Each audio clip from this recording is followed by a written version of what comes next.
Hello everyone, it's Attacker72 here, and for today, so the latest Nintendo Direct presentation happened about a few days ago, and I gotta say, it is definitely one of the few Directs that I was actually pretty satisfied with. I would give it a 7.7 out of 10 personally. I've already made a video about that, and the games they've showed off is really great. I'm looking forward to titles like Kirby Air Riders and Metroid Prime 4 for the rest of 2025, and 2026 seems to be pretty great when it comes to its next titles. I mean, we got a new Fire Emblem game, a new Tomodachi Life, just those titles are really great to look forward to. However, the whole presentation has been really divisive by a lot of fans, thinking that it should have at least shown more titles that could have at least benefited the presentation from like a 7 to an 8. Some stated that it's the worst one, but overall, the presentation is just subjective when it comes to opinions. However, what I can say and what I can fully agree upon regarding about the presentation is not the games they've shown, it's actually the pricing. The pricing has been a major vocal point ever since the Switch 2 had been revealed back in January, or I guess you can say April. Ever since the Switch 2's prices have been revealed along with the games, the fans have been incredibly divided as to whether or not it's truly justified to buy or not. And it's been apparent for titles like Mario Kart World, which is an $80 game that came out alongside the console. So in this video, I just kind of want to be going through the games that have been shown off from the presentation, as well as even talking about some of the games that was shown pretty earlier throughout the last few months and all, to see, you know, the prices are genuinely justified or not. I made a video talking about this topic about a few months ago, but with the more games that has been being revealed, I think it's best to talk about this topic even more further, because I think we can agree that Nintendo, while they are great as a company when it comes to its creative decisions and their games, their business practices have definitely been egregious as of lately. And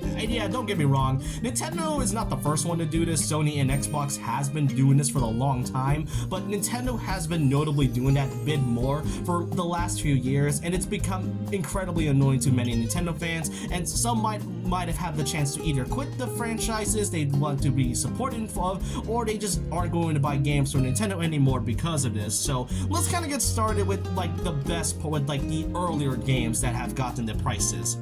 Now, to start off, we do have to go back to some of the earlier titles that came out a few months ago. Mario Kart World, if not, is notoriously known for having its pricing to be $780. This one right here is the highest pricing that the game has ever been given to any Nintendo title ever, and that's saying a lot when most of the game's standard prices throughout the last decade has either been $50 to $60. And Mario Kart World basically being $80 is genuinely notorious for doing that. And the thing regarding about a lot of these titles is that it always has to justify whether or not it's truly worth getting with the price that they're offering. If you get the Switch 2 bundle, then it's simply just $50 since it's cutting in $30 that came from the genuine physical pricing. So if you bought the bundle, then that's good for you. But for those that bought the game physically, if you're a physical collector, then you do have to spend a lot more money than usual. And the thing regarding about Mario Kart World is that it's been through so many divisive and controversies in the last few months ever since the game had come out, and it is surprising and was a little disappointed that Nintendo didn't really give us anything to show off for more in the future, especially anything that would be related to adding new characters. It's all about the content that matters of what justifies the pricing. For example, DK Bonanza is a good example of that, because while it is $70, which is already $10 in the standard pricing of $60, we can at least appreciate that they had a lot to do, from its story, the collectathon, and just everything about Donkey Kong in general. And then the games that came out, or I wouldn't really say games, it's just more so I guess small tech demos. Nintendo Switch 2 Welcome Tour, a title that could have just been a free tech demo, is somehow being priced at around $10, and then Drag Drive, a game that I'm pretty sure people had forgotten by now, is somehow the lowest when it comes to its Switch 2 exclusive with a measly $20, and even then the game itself doesn't exactly have much to offer for what I have seen. But yeah, those were some of the titles that came out a few months beforehand, but we have to talk about the games that were shown from the presentation, and then afterwards what the game had revealed when it comes to pricing. Hades 2, which came out like a few months earlier, is coming to the Switch 2, and while it is a measly $30, that is at least sort of justifiable, because, you know, Hades is like a really good popular indie franchise for what I have seen, and if I recall correctly, the original Hades title was like around $20 to $25. So with Hades 2 being a big sequel, and you know, having to buy either the first version of the Switch of the game game or the Switch 2 version. It all depends on the pricing, but if you are looking for the best possible option, then the Switch 2 one is one of those things that you can get personally. But now for the games that a lot of people have pointed out the most, with Mario Galaxy 1 and 2 being the one that a lot of people have pointed out the most, because the game itself having two bundles is $70 for both compilations. And the issue regarding about it is that obviously these are both ported titles that come from the Nintendo Wii, and the weirdest thing about these two being compiled into a collection is that Mario Galaxy 2 wasn't even part of the 3D All-Stars collection that happened in 2020, and with 3D All-Stars now being pretty valuable in pricing and rarity, I think it's pretty clear that Mario Galaxy had some other way to be accessed aside from the titles that came before it. I mean, Nintendo has to find a way to preserve some of the major other titles, and for example, Mario 64 is now in the Switch Online service, and Mario Sunshine will be coming pretty soon for the GameCube collection, and now all that's left is Mario Galaxy and Mario Galaxy 2, because if you don't own the 3D All-Star collection, then this is your only option. But even then, the pricing for this being $70 is insane. Now granted, if you already own the 3D All-Star collection, you can get Galaxy 2 separately for a measly $40, but that's still a bit more expensive than the typical games that we're used to. And we gotta remember, the Wii U back then, Mario Galaxy 1 and 2 cost $20 each, so that's still a good high value price. And what exactly did Mario Galaxy and Galaxy 2's collection have to add exactly? Well, aside from 4K quality and, you know, a good quality of life standard, they added more storybook pages to Rosalina's storybook, and while it doesn't sound bad and does feel like adding more lore to the story, does it still make sense to justify the $70 pricing, especially if you're wanting to buy these games separately, each for more $40? That all really depends on how well this game is being received, and some people have already bought it because they are either nostalgic for Super Mario Galaxy 2 or the fact that they don't own Mario Galaxy 2 whatsoever. But overall, the pricing of this one is one of the few examples that I've seen that came out from the recent presentation. Hyrule Warriors Age of Imprisonment is also $70, which, you know, for a Muso title, it really isn't my thing. I like Warriors games, but Age of Imprisonment is one of those titles that, while it is a new Zelda game, there's just not much I can really say, because if you're not a fan of Muso or Warriors titles, then I don't know how to feel or to really say how the $70 pricing can be really justified, aside from the fact that the game might run well when it comes to attacking different enemies. But then there's some of the few other titles that I have to talk about the most.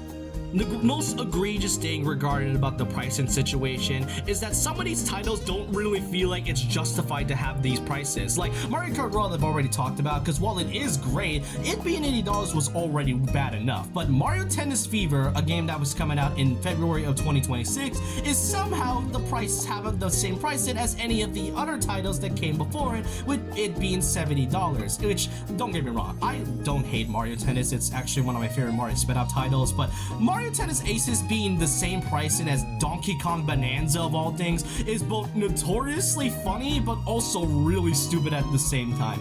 It's tennis. What do you mean it's the same pricing as Bonanza of all things? Like, it's not a bad franchise, but I don't see it being in the same quality as like the other titles that came before it, especially if, you know, if it's a pretty small or niche franchise like Mario Tennis. I don't hate it, I just don't get why it has to be $70, especially when we know that Nintendo is likely going to do the free update model that had plagued the Mario Sports franchise within the last 5 to 6 years. And I know so many fans do not like the free update models for any of the sports franchises. Strikers is basically a victim of this, and nobody has recovered from it, even me. But then there's, and speaking of Donkey Kong, actually, Donkey Kong Bonanza had a surprise announcement, that being the addition of 2 new things, being a new area of DK Island and a mode being DK Rush, or Emerald Rush, I'm sorry. But the thing regarding about it is that while it is really exciting to see Donkey Kong Bonanza getting DLC and all, the problem is that it's paid. Yeah, it is somehow paid,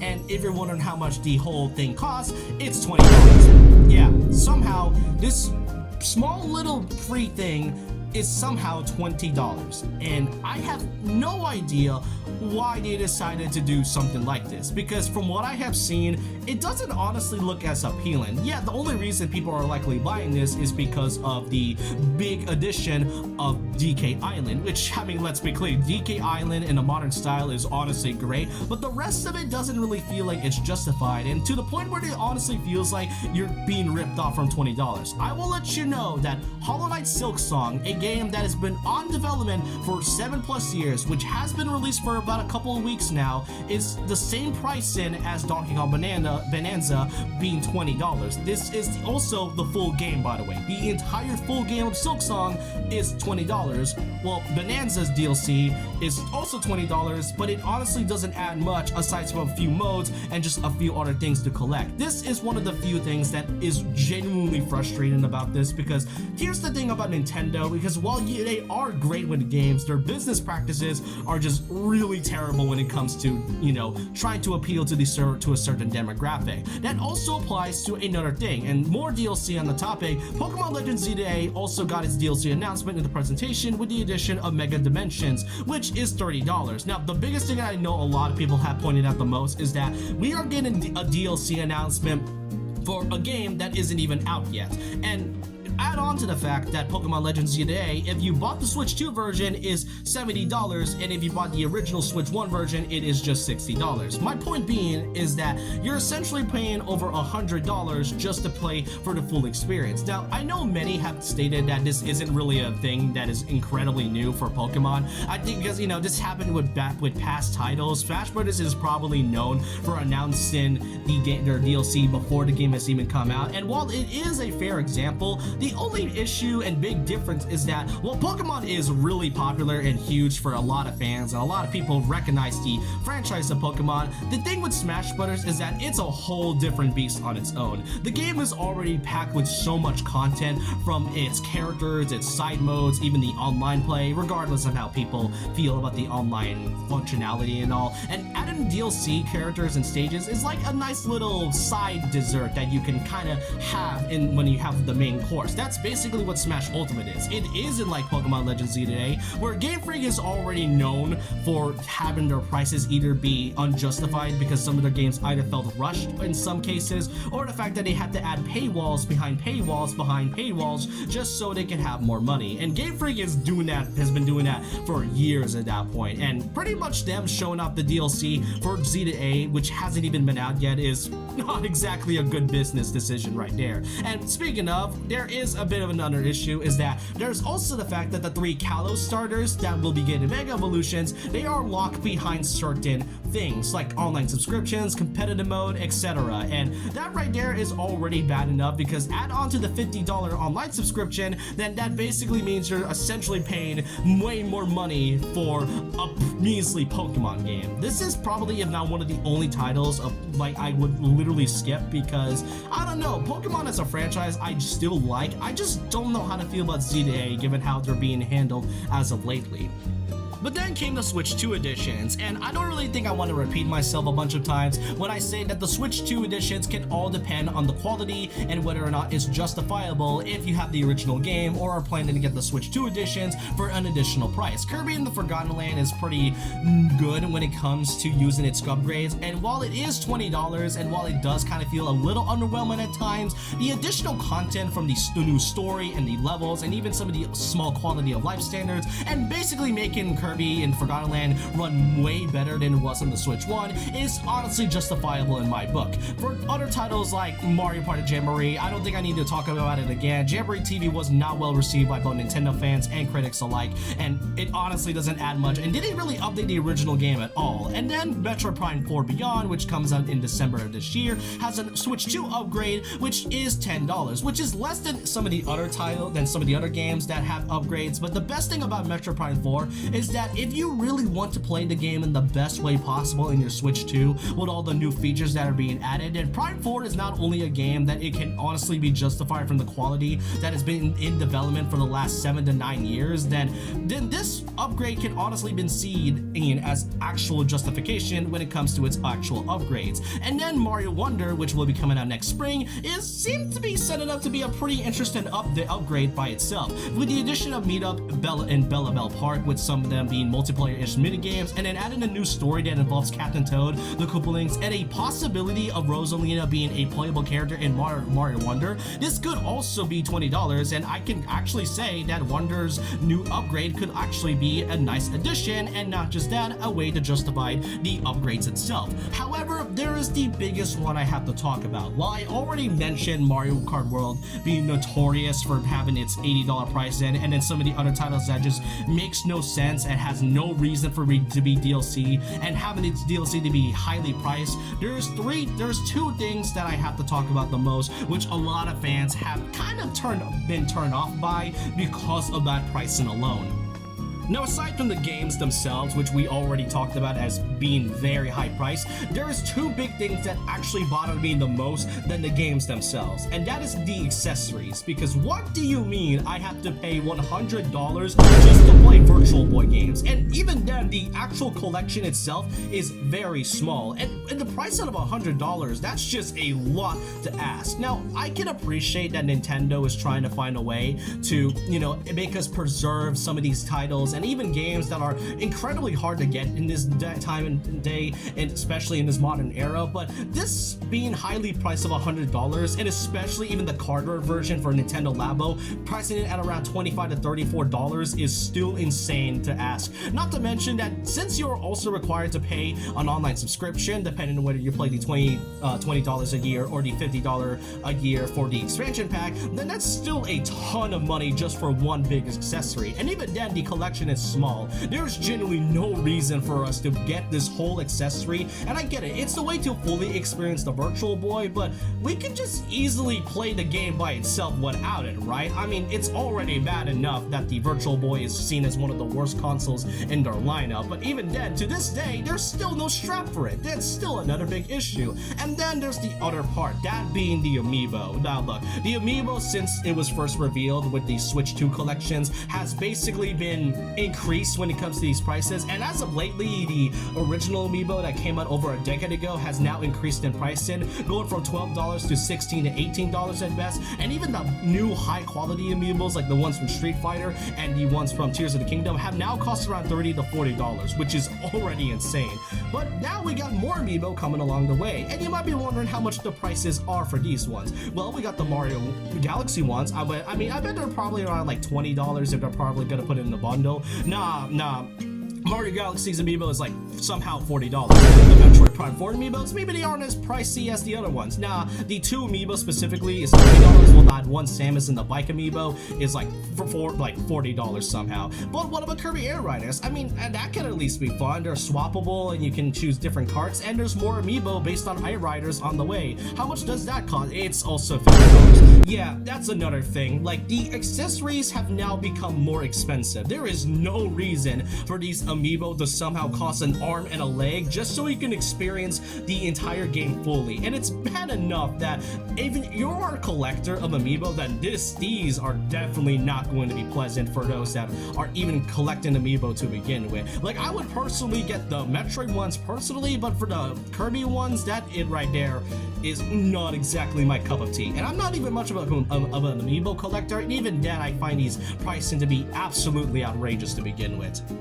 And that's all I want to say regarding about the pricing situation for a lot of things that has been happening within the last month or so. And even I admit myself that the pricing for a lot of these titles and upcoming games has been really expensive for no reason. While some are justified, some just feel like it shouldn't be in the same pricing range as the other AAA titles. And the weirdest part is that Nintendo is not the only one who's doing this. Obviously, PlayStation and Xbox has been doing this for decades now, for like the last decade or two. And Nintendo has been much more prevalent with that because of that. And the thing about this is that people have been saying that Nintendo's now in the greedy era, which I'm gonna be honest with you, Nintendo has always been like this. They've been like this for like 30 years and like even more than just that. So it isn't really new at this point. It is more noticeable as usual, but Nintendo has always been like this. And it is frustrating as a Nintendo fan to see this happening in real time. But however, I actually want to end this video off in a bit of a more of a positive note since, you know, I've been going through a whole bit of a pseudo rant throughout the entire video.